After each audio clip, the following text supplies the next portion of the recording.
هاي أجمل العقول، أنا سيرة ودي البشر والآلات الموسم التاني. النهاردة عايزة أسألك سؤال بسيط بس حقيقي. عمرك حسيتي إنك متأخرة عن طموحاتك، خطتك، حياتك؟ أنا كمان.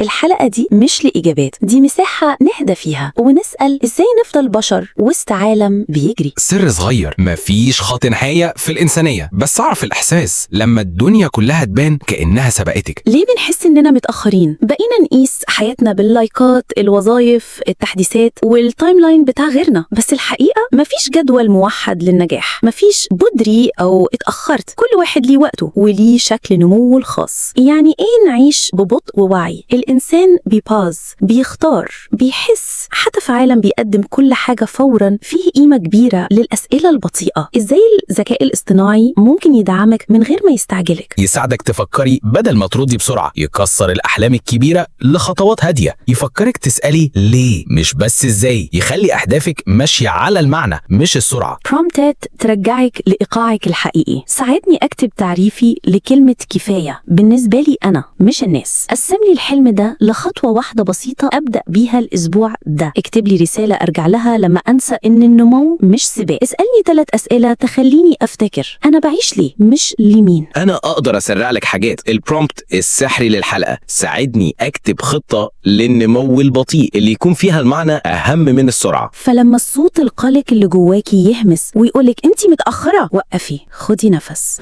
واسألي نفسك أنا أصلاً بجري في سباق مين؟ ويمكن تكتشفي إنك مش متأخرة، أنتي بس ماشية على توقيتك. أنا سيرة وده البشر والآلات، وأنتي دايماً في ميعادك.